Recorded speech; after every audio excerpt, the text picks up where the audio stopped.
नमस्कार, आप सभी का स्वागत है my B2 classes YouTube channel पर। दोस्तों, हम पढ़ रहे हैं राजस्थान जीके और कल हमने राजस्थान परिचय के बारे में बहुत सी चीज़ें देखी। कल का टॉपिक था हमारा राजस्थान परिचय। उसमें हमने राजस्थान का अक्षांशीय देशांतरीय विस्तार देखा। इसके अलावा हमने भौगोलिक दृष्टि से हमने कुछ अच्छे स्टेटमेंट्स देखे थे। ठीक है, तो आज का जो हमारा चैप्टर रहने वाला है वो है राजस्थान का इतिहास। राजस्थान के इतिहास से संबंधित वन लाइनर जितने भी क्वेश्चंस हैं वो मैं आपको आज के इस क्लास में बताने वाला हूं। तो एक और अनाउंसमेंट मैं आपको इस वीडियो में कर देता हूं। दोस्तों, हम जितनी भी ये क्लासें यूट्यूब पर रिकॉर्ड कर रहे हैं, ये क्लासें आपको कभी कोई सा पार्ट मिलेगा, कभी कोई सा नहीं मिलेगा, कभी कोई टाइटल से हम समझ नहीं आएगा। तो वो मैं एसईओ के लिए करता हूँ, लेकिन आपकी सहूलियत के लिए मैं हर वीडियो, हर क्लास के डिस्क्रिप्शन में एक कोर्स की लिंक दूंगा जो बिल्कुल फ्री होगा। आप क्लिक करेंगे, आपको एक पेज खुलेगा, वहाँ पर ये सारे वीडियो जो आप यूट्यूब पर देखते हैं ये सीरियल नंबर से वहाँ चलने लग जाएंगे। यानी पहला पार्ट कौन सा, दूसरा कौन सा, तीसरा कौन सा, यानी सीरियल नंबर से सारे जो पार्ट्स है वो चल जाएंगे। और सीरियल नंबर से आप पूरा, अगर ये राजस्थान जीके का कोर्स देखना चाहते हैं तो आप डिस्क्रिप्शन वाले लिंक को फॉलो कीजिएगा, हमारे कोर्सेज सेक्शन में जाइएगा, वहाँ पर आपको राजस्थान जीके बाय महेश का कोर्स मिल जाएगा। उसको आराम से एक्सेस कर लीजिएगा बिल्कुल फ्री में, एक भी रुपया आपको उसका नहीं लगने वाला है। तो चलिए आज की क्लास को बिना किसी देरी के शुरू करते हैं। दोस्तों, मैं ले लेता हूँ बुक और एक एक स्टेटमेंट आपके सामने एक्सप्लेन करता हूँ और यहाँ पे पूरा आपको समझाने का प्रयास करूँगा। चलिए, सबसे पहला जो हमारा स्टेटमेंट है वो है राजस्थान के जनपदों का उल्लेख मिलता है। यानी राजस्थान में पहले जो जनपद थे उनका उल्लेख हमें कहाँ पर मिलता है, तो याद रखिएगा महाभारत व संहिता ग्रंथों में। किस में मिलता है? महाभारत और संहिता ग्रंथों में। इसमें हमें क्या मिलता है बताओ? इसमें हमें जनपदों का उल्लेख मिलता है, याद रखिए। नेक्स्ट, अगला जो हमारा स्टेटमेंट है वो है मरु प्रदेश। मरु प्रदेश से क्या तात्पर्य है मैं आपको बता देता हूँ दोस्तों। इस तरीके से हम एक सेंटर्ड ओरिएंटेड एक बना देते हैं राजस्थान का बेसिक और देसी मैप। ठीक है, समझने के लिए काफ़ी है। तो अब हमारा जो स्टेटमेंट है वो ये बोल रहा है कि मरु प्रदेश आर्यों का प्रारंभिक जनतंत्र था। यानी ये वाला जो प्रदेश है इसको हम किस नाम से जानते हैं दोस्तों? मरु प्रदेश। किस नाम से? मरु प्रदेश। बहुत अच्छा, इसको हम मरु प्रदेश के नाम से जानते हैं। ठीक है, तो अब इस प्रदेश की बात हो रही है। स्टेटमेंट ये बोल रहा है कि मरु प्रदेश आर्यों का प्रारंभिक जनतंत्र था। यानी यहाँ पर पहले कौन रहते थे दोस्तों? आर्य रहते थे। कौन रहते थे? आर्य रहते थे। तो अभी ये बोल रहा है कि इसके अंतर्गत कौन कौन से जिले आते हैं। तो दोस्तों, यहाँ पर हमारा जो जिला होगा वो होगा गंगानगर। कौन सा जिला होगा? गंगानगर। इसके बाद अगला जो हमारा जिला आएगा वो आएगा बीकानेर। कौन सा आएगा? बीकानेर। फिर आएगा यहाँ पे जोधपुर। कौन सा आएगा? जोधपुर आएगा।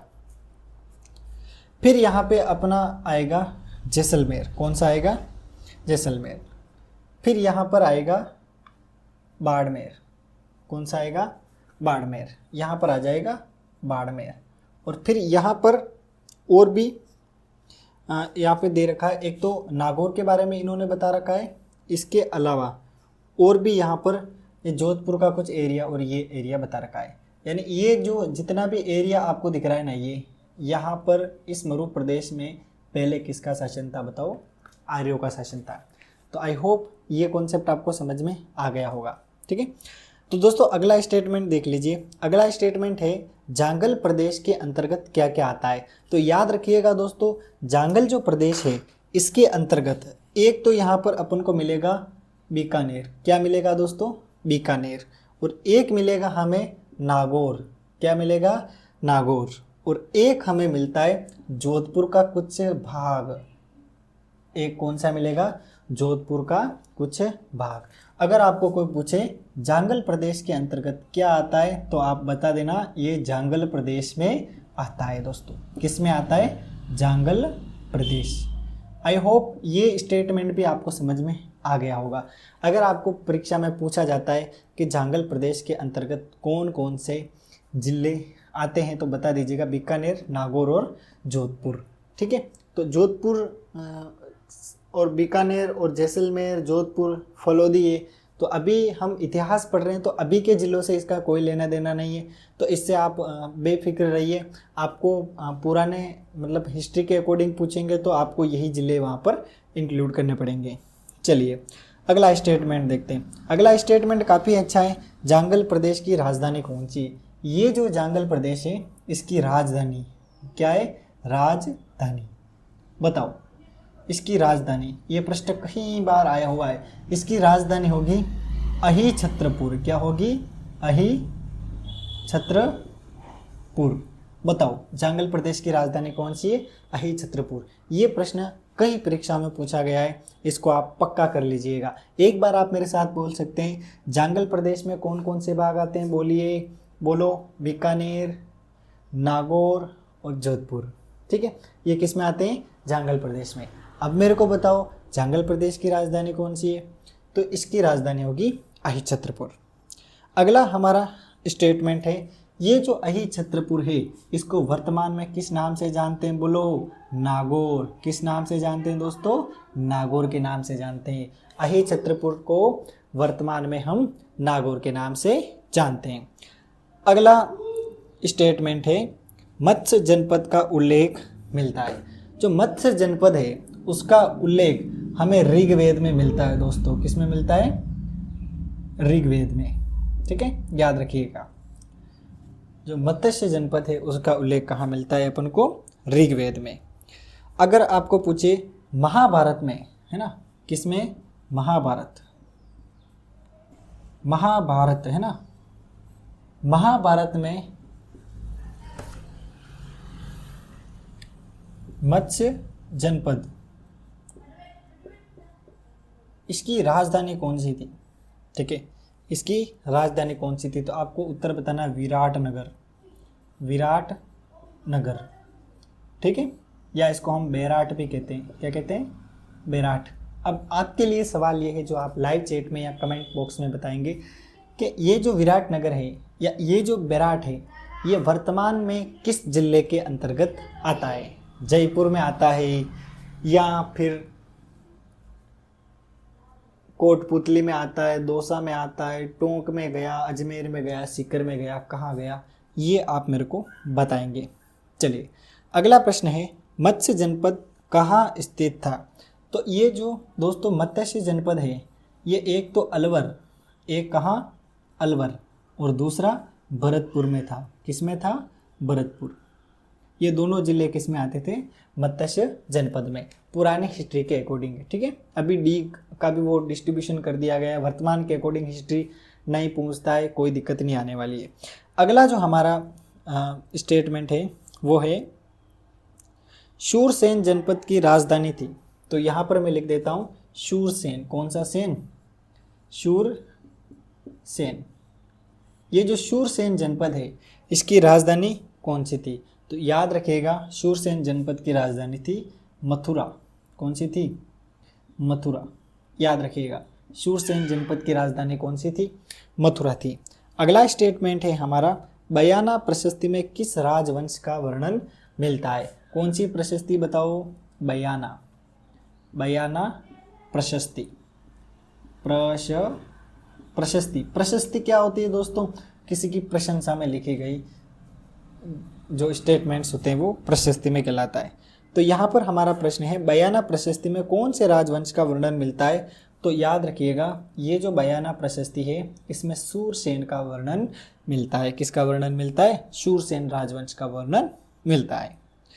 अगले प्रश्न की बात करें तो शिवी जनपद के अंतर्गत क्या आता है? तो यहाँ पर लिख दूँ मैं शिवी जनपद।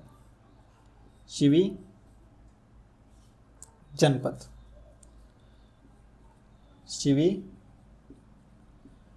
शिवी जनपद की दोस्तों बात करें तो इसके अंतर्गत आता है उदयपुर, है ना। उदयपुर का पूर्वी भाग। कौन सा आता है?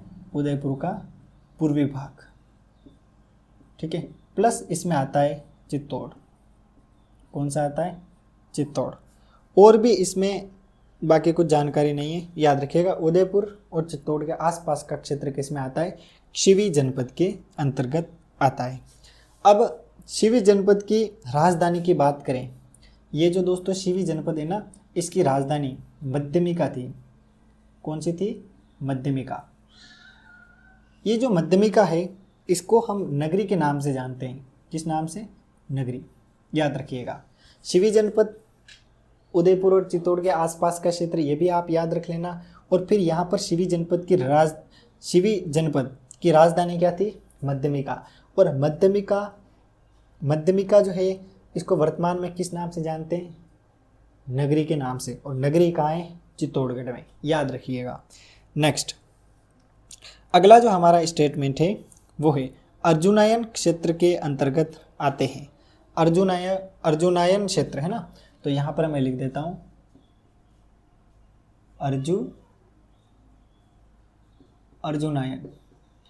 अर्जुनायन क्षेत्र जो है इसमें दो चीज़ें आती, एक तो आएगा अलवर, एक तो क्या आएगा? अलवर, और दूसरा क्या आएगा? भरतपुर। क्या आएगा? भरतपुर। ठीक है। अर्जुनायन क्षेत्र में क्या क्या आता है? अलवर और भरतपुर। अगला जो प्रश्न है आपके सामने वो है अर्जुनायनों ने मालवों के साथ मिलकर परास्त किया। तो अर्जुनायन प्लस मालव, ठीक है, अर्जुनायन और मालव इन दोनों ने मिलकर क्षत्रपों को प्रयास किया। किसको? क्षत्रपों।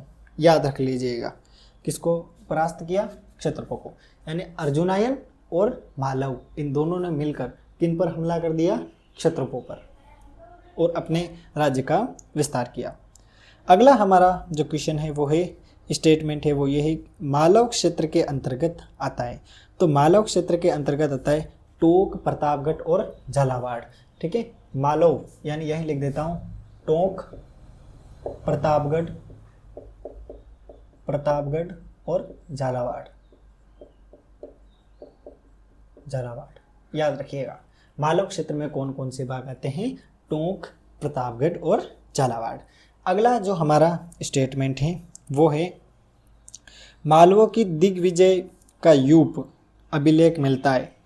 तो ये जो मालव है ना, ये जो मालव है इनकी यूप दिग्विजय का अभिलेख, कौन सा अभिलेख? यूप दिग्विजय का अभिलेख, या ऐसे कह सकते हैं दिग्विजय का यूप। अभिलेख का क्या नाम है? दिग्विजय का यूप। ये अभिलेख कहाँ से मिला है? यानी इससे रिलेटेड अभिलेख क्या है बताओ? अभिलेख की बात करें दोस्तों, तो ये जो अभिलेख है ये हमें मिला है नांदसा से। कहाँ से मिला है? नांदसा। और ये कहाँ पर है? भीलवाड़ा में। कहाँ पर है दोस्तों? भीलवाड़ा में। अगला जो हमारा स्टेटमेंट है वो है योद्धेय क्षेत्र के अंतर्गत क्या आता है। तो योद्धेय क्षेत्र की बात करें तो इसके अंतर्गत राजस्थान का उत्तरी भाग आते हैं। कौन सा भाग? उत्तरी भाग। यानी ये राजस्थान का मैप मान लो तो ये वाला पार्ट्स आता है किसमें? योद्धेय में। श्री गंगानगर और हनुमानगढ़ जिले इसमें आते हैं। योद्धेय ने उत्तरी राजस्थान से किस शक्ति को परास्त किया? तो योद्धेय कौन दोस्तों? योद्धेय इन्होंने किन के खिलाफ युद्ध लड़ा?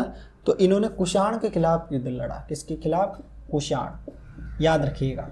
योद्धेय ने किसके खिलाफ युद्ध लड़ा? कुषाण के खिलाफ। अगला जो हमारा प्रश्न है, स्टेटमेंट है वो है मेवाड़ प्रदेश के अंतर्गत आते हैं। तो दोस्तों मेवाड़ प्रदेश के अंतर्गत आता है उदयपुर, राजसमंद, भीलवाड़ा, चित्तौड़गढ़ और प्रतापगढ़। अगला जो हमारा स्टेटमेंट है वो है मेवाड़ प्रदेश पर 7वीं शताब्दी में आधुनिक राजस्थान के निर्माण तक किसका राज रहा?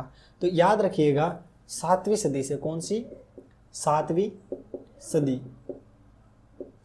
सदी से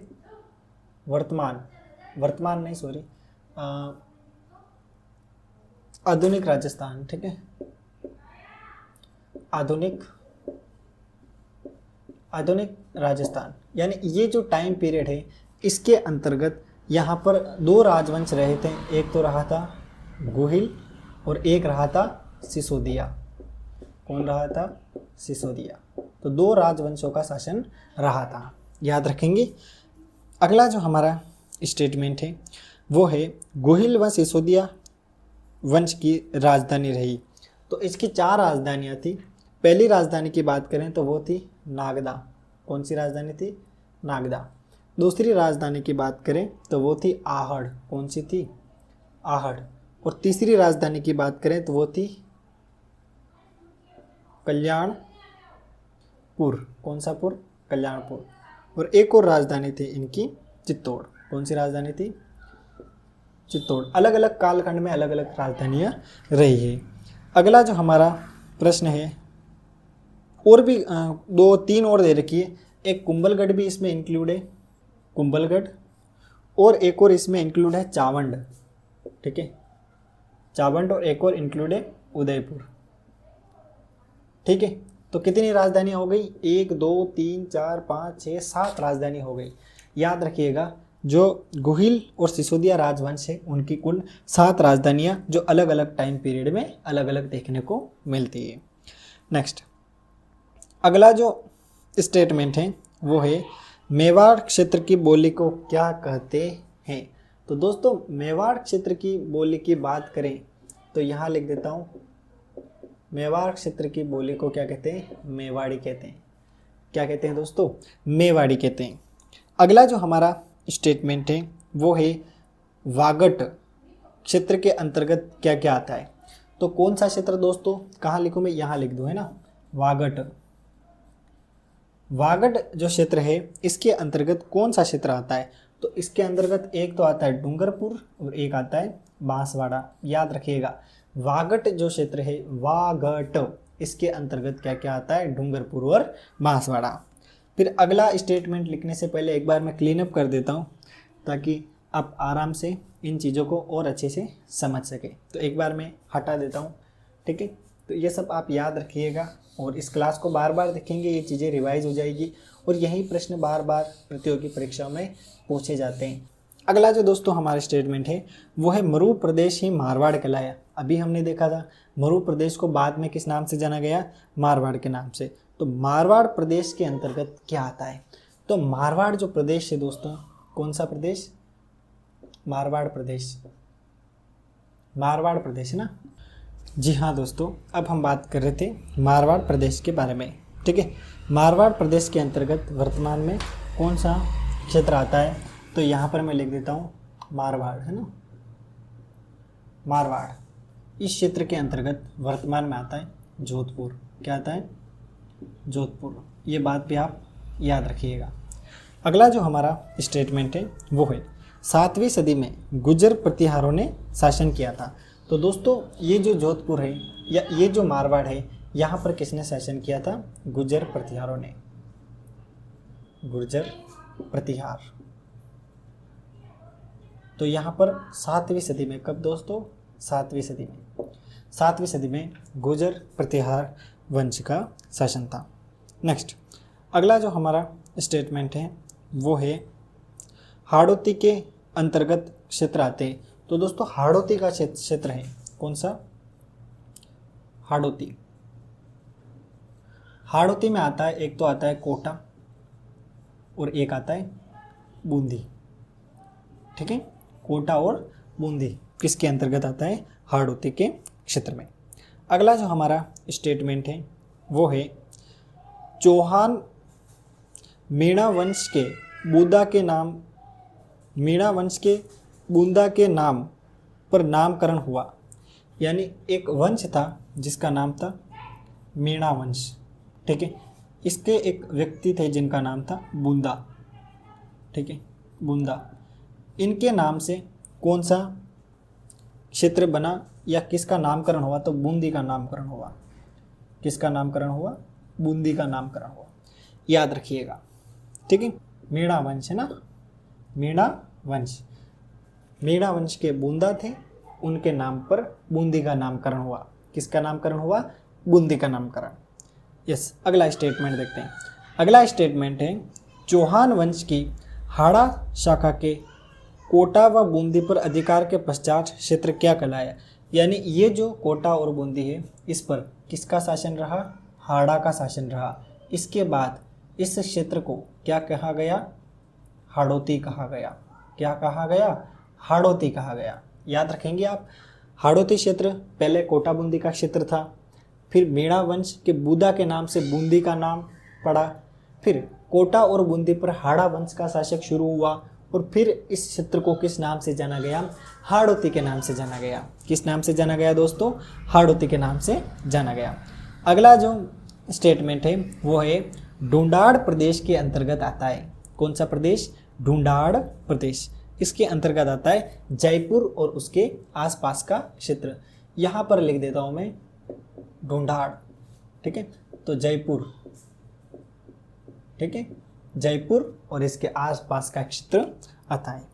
अगला जो हमारा स्टेटमेंट है वो है 12वीं सदी में कछावा राजपूतों ने मीणा व बड़ गुजरों को परास्त करके किसकी नींव डाली? तो जो कछावा राजपूत थे, कौन थे? कछावा। ये जो कछावा थे इन्होंने किनको हराया? मीणा को हराया। और किसको हराया? राजपूत को हराया, ठीक है। इनको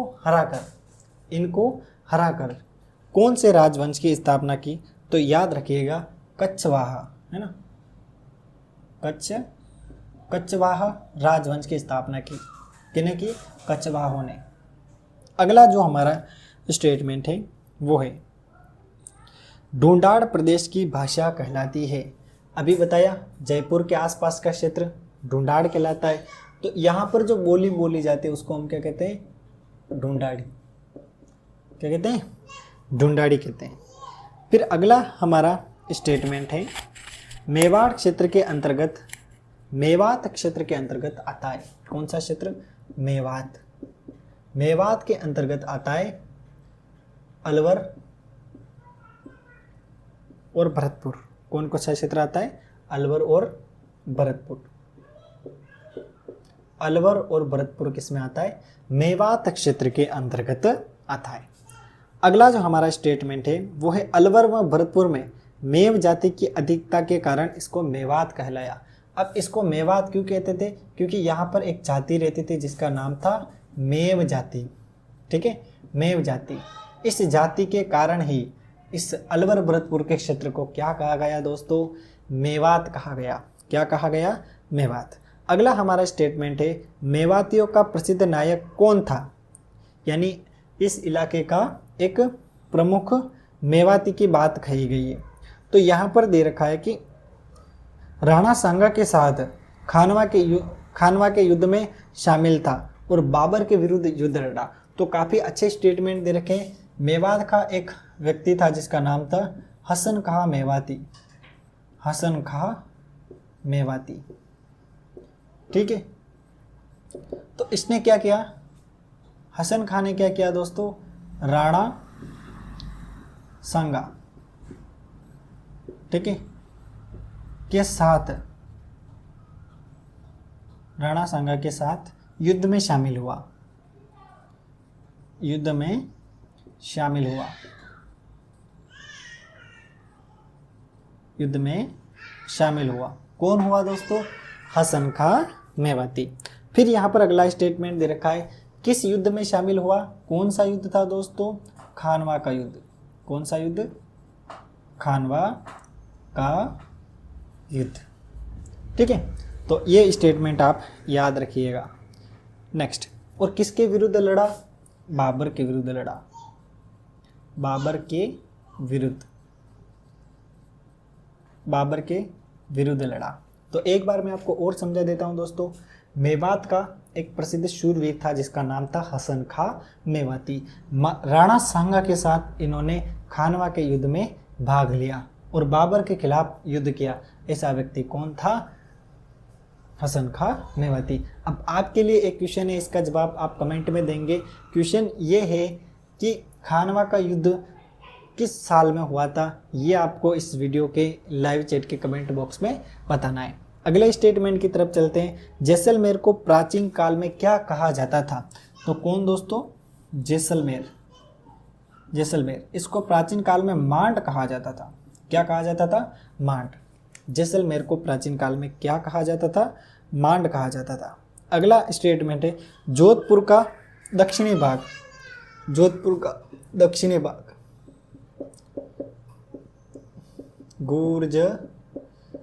गुर्जरातरा कहते थे। जोधपुर के दक्षिणी भाग को क्या कहते हैं, गुजरातरा। फिर अगला जो स्टेटमेंट है वो है प्रतापगढ़ को प्राचीन काल में क्या कहा जाता था। तो यहाँ पर मैं लिख देता हूँ प्रतापगढ़, प्रतापगढ़, ठीक है। इसको प्राचीन काल में काठल कहते थे, क्या कहते थे, काठल। याद रखेंगे, प्रतापगढ़ को प्राचीन काल में क्या कहते थे, काठल। झालावाड़, एक और अपन लिख देते हैं झालावाड़, ये मालवा से संबंधित था। किससे संबंधित था, मालवा। किससे संबंधित था दोस्तों, मालवा से संबंधित था। अगला जो हमारा स्टेटमेंट है वो है चूरू, सीकर, झुंझुनू। 3 जिलों के नाम बता देता हूँ। चूरू, ठीक है, फिर है सीकर और फिर है झुंझुनू। झुंझुनू, ये तीनों जो जिले हैं, चूरू, सीकर और झुंझुनू, इन तीनों को हम क्या कहते हैं, शेखावाटी, शेखावाटी के नाम से जानते हैं। इन तीनों को हम किस नाम से जानते हैं, शेखावाटी के नाम से। फिर ब्यावर और अजमेर का क्षेत्र, कौन सा क्षेत्र, यहाँ लिख देता हूँ ब्यावर, अजमेर। ब्यावर और अजमेर का जो क्षेत्र है इसको हम मेरवाड़ा के नाम से जानते हैं। किस नाम से, मेरवाड़ा। याद रखिएगा, ब्यावर और अजमेर का जो क्षेत्र है इसको हम मेरवाड़ा के नाम से जानते हैं। फिर पुराने समय में प्रांत का मुखिया का क्या नाम था। तो पुराने समय में प्रांत का मुखिया क्षत्रप कहलाता था। क्या कहलाता था, क्षत्रप। तो दोस्तों ये था राजस्थान के इतिहास के बारे में कुछ स्टेटमेंट्स। दोस्तों इस क्लास को और इम्प्रूव करने के लिए आप अपने सजेशंस कमेंट बॉक्स में डाल सकते हैं, ठीक है। कोर्स के बारे में मैंने आपको जानकारी दे दी। उम्मीद करता हूँ आपको ये जो राजस्थान का इतिहास है ये पसंद आया होगा। और अगला जो हमारा टॉपिक है वो भी मैं आपको बता देता हूँ। अगला टॉपिक हम पढ़ेंगे इतिहास को जानने के स्रोत। क्या पढ़ेंगे, इतिहास को जानने के स्रोत। अभिलेख, शिलालेख, बहुत सी चीज़ें आएगी इसमें, ठीक है। तो ये थी आज की क्लास। इस क्लास को आप ज़्यादा से ज़्यादा लाइक करके हमारा सपोर्ट कर सकते हैं ताकि हम आगे बढ़ सकें और इन क्लासों को कंटिन्यू रख सकते हैं। दोस्तों इन क्लासों को आपको 2-3 बार देखना होगा, इससे आपका जो राजस्थान जीके का जो पोर्शन है वो एकदम कंप्लीट हो जाएगा, ठीक है। मिलेंगे किसी नेक्स्ट वीडियो में, तब तक के लिए बाय बाय। जय हिंद, जय भारत।